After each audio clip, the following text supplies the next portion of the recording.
নমস্কার, আমি দিয়া। আমার ছোট্ট চ্যানেলে সবাইকে স্বাগত জানাই। তোমাদের সঙ্গে আরও একটা ব্লগ শেয়ার করতে চলে এলাম। তোমাদেরকে আগের ব্লগে বলেছিলাম যে তোমাদের সাথে আমি পুজোর প্রত্যেকটা দিনের ব্লগ শেয়ার করব, কিন্তু এডিট করতে একটু সময় লাগছে, কারণ ঘরেও ধরো অনেক কাজ আছে, তো সেই কারণে একটু লেট হচ্ছে এডিট করতে। আর বাই দ্য ওয়ে, আমার গলার ভয়েসটা শুনে দু একজন কমেন্ট করেছে যে আমার ভয়েসে নাকি ছেলে ছেলে টাইপসের লাগছে। তো তাদেরকে বলি, এই দুর্গাপুজোয় আমি এত পরিমাণে চিৎকার করেছি সন্তোষ মিত্র স্কোয়ারে গিয়ে প্লাস বিসর্জনে গিয়ে, তো সেই কারণে আমার গলাটা পুরো ভেঙে গেছে। তার সঙ্গে কোল্ড ড্রিঙ্কসও ছিল, তার সাথে আইসক্রিমও ছিল। মানে রেগুলার দুটো করে কোল্ড ড্রিঙ্কস, তিনটে চারটে করে আইসক্রিম খেলে যে কোনো মানুষেরই গলা ভাঙবে। তো যাই হোক, আমার ভয়েসটাকে একটু ইগনোর করো। তোমাদের সাথে আমি আমার নিজের কিছু আনন্দের মুহূর্ত ভাগ করে নেওয়ার জন্যই এখানে এসেছি। তাই আমার এই কমেন্ট বক্সে কেউ প্লিজ নেগেটিভ কমেন্ট করো না। যাদের ভালো লাগবে না তারা এটাকে অ্যাভয়েড করতে পারো, আর যাদের ভালো লাগবে তারা চাইলে দেখতে পারো, চাইলে কমেন্ট করতে পারো, কিন্তু প্লিজ নেগেটিভ কমেন্ট করে আমার নতুন চ্যানেলের স্টার্টিংটাকে মন মরা করে দেবেন না। তো যাই হোক, চতুর্থীর দিন সকালে আমরা ব্রেকফাস্ট করছি। সকালে সেরকম কিছু একটা করিনি, কারণ আমরা এমনি রেস্ট নিচ্ছিলাম, যে রাত্রিবেলা বেরানো আছে। আর এই যে দেখো, রাত্রিবেলা আমরা চারজনে মিলে বেরিয়ে পড়েছি স্প্ল্যানেড যাওয়ার উদ্দেশ্যে। বুঝতেই পারছো যে কোথায় যাচ্ছি। হ্যাঁ, স্প্ল্যানেড। কারণ আমাদের শপিংটা ঠিকঠাক তখনও হয়নি, কারণ স্প্ল্যানেডে যাওয়ার খুব ইচ্ছা ছিল, গড়িয়াহাটে যাওয়ার ইচ্ছা ছিল, কিন্তু আমরা যেতে পারিনি। গড়িয়াহাটটা মানে এতই চাপের মধ্যে ছিলাম পুজোটায়, যে পুজোয় ঘুরবো না গড়িয়াহাট যাব, তাই গড়িয়াহাটটা যাওয়া হয়নি। তাই স্প্ল্যানেড গেছিলাম, সেটাই তোমাদের সঙ্গে শেয়ার করছি। আমি আবার কলকাতায় গেলে আমার দিদির মেয়ে, মানে আমার বান্টি, আমাকে কিছুতেই ছাড়তে চায় না। ও বলে যে আমি তোমাদের সঙ্গে থাকবো, তো সেই জন্যই ওকে রেখে দিয়েছিলাম আমাদের কাছে। আর এই যে দেখো, আমরা চারজনে মিলে চলে গেছিলাম স্প্ল্যানেটে। স্প্ল্যানেটে যাওয়ার একটাই উদ্দেশ্য, যে আমার বান্টি খুব এক্সেলেটারে চড়তে খুব ভালোবাসে। ও খালি বলে যে মিমি এলেই আমি এটাতে একমাত্র চড়তে পারি, কারণ ওর মা সেরকম ওকে নিয়ে ঘুরতে টুরতে বেরায় না।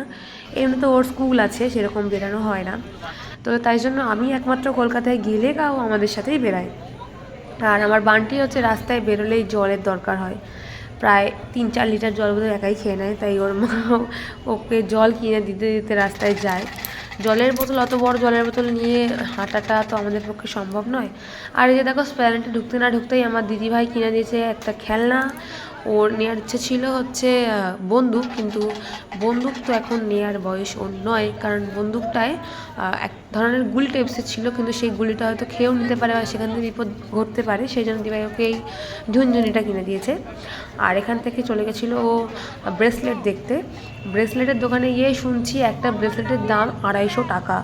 মানে ভাবা যায়, যারা বলে যে, যারা ব্লগাররা বলে যে এখানে দাম বার্গেনিং করলে কমায় বা এই সেই ওই, আমি জানি না তারা হয়তো কীভাবে বার্গেনিং করে, বা তার চ্যানেলের সাবস্ক্রাইবার দেখিয়ে হয়তো বার্গেনিং করে, যাতে তাদের দোকানেরও প্রমোশন হয়, তার সাথে চ্যানেলেরও আপডেট হয়। কিন্তু আমাদের ক্ষেত্রে দেখলাম যে এখানে কোনো বার্গেনিংয়ের সিস্টেম রাখেনি এরা। যেটা দাম বলছে ফিক্সড প্রাইস, সেটাতেই নিতে হবে। তো এখানে কিছু কানের দেখছিলাম, আর দিদিভাই এখান থেকে একটা ব্রেসলেট নিয়েছে। আর তারপরে ওখান থেকে চলে গেছিলাম আমরা সিরাম মার্কেটে। তো আমরা স্প্ল্যানেটে গেলেই সিরাম মার্কেট যাই, কারণ সিরাম মার্কেটে এক একটা এমন ড্রেসের কালেকশন, মানে সব জায়গায় এরকম ড্রেস যে পাওয়া যাবে এরকম কোনো গ্যারান্টি নেই, কিন্তু সিরাম মার্কেটে পাওয়া যাবেই এটা একদমই গ্যারান্টি। আর সিরাম মার্কেটে এসেই সঙ্গে সঙ্গে আমি আমাদের মা দুর্গার মুখ দেখে নিয়েছি, আরও যেন মনটা আনন্দ লাগছিল। আর তারপরে এখানে আমরা জামা কাপড় দেখছিলাম, কিন্তু জামা কাপড়গুলোর এতটাই দাম। একটা বান্টির ফ্রকের দাম বলছে প্রায় 3,500-4 হাজার টাকা।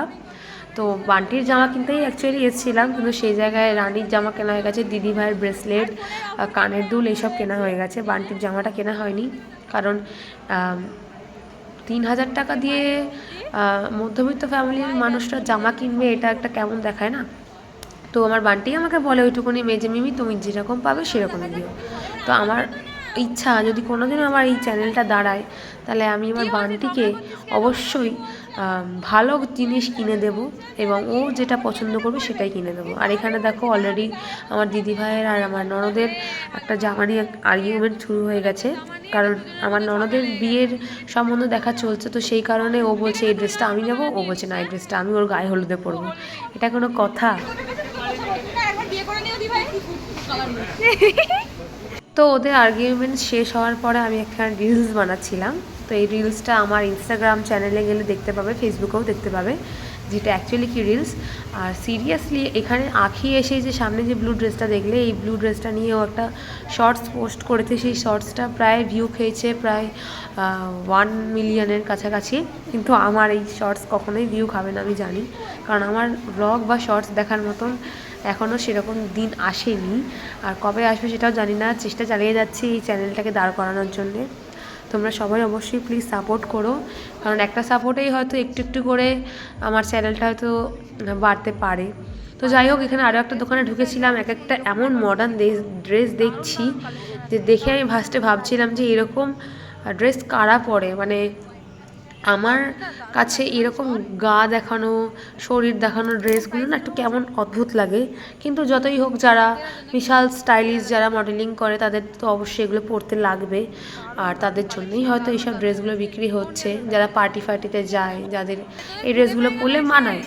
আমার কথা বাদ দাও, কারণ আমাকে এই ড্রেস জীবনেও কোনোদিন আমার ফ্যামিলি পরতে দেবে না, আর আমি আশাও করি না। তো যাই হোক, শ্রীরাম মার্কেট থেকে ঘুরে এখানে আমরা বেরিয়ে পড়েছি খেতে, কারণ দিদি ভাইয়ের এত খিদে। আর আমার দিদি ভাইয়ের হচ্ছে চাউমিনের দোকান দেখলেই ওর একদম যাকে বলে জিভ দিয়ে জল গড়ায়।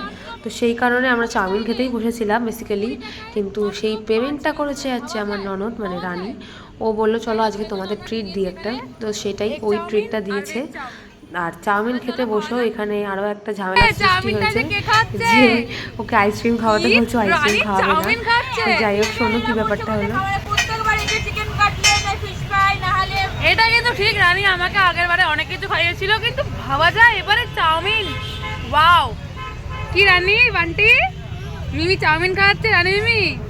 অ্যাকচুয়ালি আর্গুমেন্টটা আইসক্রিম খাওয়া নিয়েও হচ্ছিলো, কিন্তু ট্রিট দিয়েছে এটা ভেবে তো আমরা সবাই খুশি। আর তারপরে আমার বান্টির মনটা খুব খারাপ ছিল, যেহেতু ওর গলায় ঠান্ডা লেগেছিলো, সেই জন্য আইসক্রিম খাবে না। সেই কারণে ও ফুচকা খেতে চেয়েছিল, কিন্তু চট করে আমার বান্টি কিছু বলে না, খেতে চায় না যে এটা খাবো, বা বড় হয়েছে তো নিজের মধ্যে একটা আত্মসম্মান বোধ চলে এসছে। সবেমাত্র 8 বছরের মেয়ে, ওর মুখ দেখে বোঝা যায় যে ও কি চাইছে কি না চাইছে। যতই হোক, মা হিসেবে তো মা তো সারা জীবনের জন্য, কিন্তু মিমি হিসেবে আমারও তো একটা কোনো দায়িত্ব আছে। তো সেই জন্য বললাম চল তোকে আমি ফুচকা খাওয়াই বলে, ও একাই ফুচকা খাচ্ছিল। আর ফুচকা খাওয়ার পরে মানে ওর রিয়াকশানটা দেখে আমার ভালো লাগছে, যে ওর ফুচকা খেয়ে মানে পাতে একটা, হাতে একটা, কাকুর হাতে একটা, মানে ও ফার্স্ট খেতে পাচ্ছে না।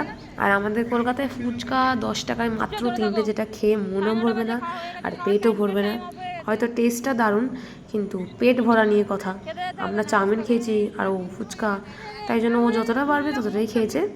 আর তারপরে এই যে আমরা চলে এসেছি আইসক্রিম খেতে, আর আইসক্রিমের পেমেন্টটাও করেছে আমার রানী, কারণ এই আইসক্রিম পেমেন্ট করা নিয়ে আর্গুমেন্টটা হচ্ছিল তখন। আর এখানে আমার সোনাইয়ের রিয়াকশানটা আরও দেখার মতন, যে ওকে আইসক্রিম দেবে না বলে ওর যা রিয়াকশান, ওকে আইসক্রিম দিতেই হবে। আর এখানে দেখো ওর হাতে আমি একটা আইসক্রিম ধরিয়ে দিয়েছি। আমার মেয়ে আমার আইসক্রিম খেতে খুব ভালোবাসে, তাই আইসক্রিমটা কিনে আমি ফার্স্টে ওর হাতেই দিয়েছিলাম, কিন্তু ওর হাতে দেওয়াতে দেখলাম রিয়াকশানটা একটু অন্যরকম হয়ে গেছে। ও আর কাউকে ওই আইসক্রিমটা দেবে না, ও নিজেই খাবে। তো সেই আইসক্রিম নিয়ে দিভাই একটু বকেছিল বলে ওর চোখে জল চলে এসেছিলো, যে আইসক্রিম আমার হাত থেকে কেড়ে নিচ্ছে বা কিছু। আর রানীর আইসক্রিমটা দেখো মানে পিছন দিকটা নেই, হাফ ভাঙা। তো যাই হোক, ওকে আবার নতুন করে একটা আইসক্রিম দিয়েছি। আর এখানে আমার মেয়েকে দেখো, আমার মেয়ের ড্রেসের সাথে আইসক্রিমটা একদম ম্যাচিং হয়ে গেছে। ওর হাত থেকে আইসক্রিমটা কেড়ে নেওয়া হয়েছে বলে ওর যে সে কী কান্না, তোমরা খালি নিজেরাই দেখো। এ বাবা, কেড়ে খেয়ে নিচ্ছে সোনাইয়ের থেকে আইসক্রিম। এ বাবা,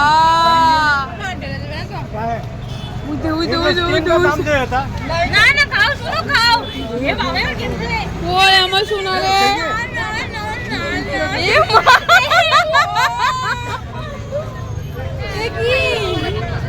এ নাও নাও নাও নাও নাও নাও নাও নাও নাও, দিবাই ভোলা ভোলা ভোলা। রিয়াকশানটা দেখে কেমন লাগলো অবশ্যই কমেন্টে জানিও, যে হাত থেকে আইসক্রিম কিনে নিলে যে বাচ্চারা এরকম রিয়াকশান দেয়, মানে আমার মেয়ে একটু এক্সট্রা অর্ডিনারি আইসক্রিমের জন্যে।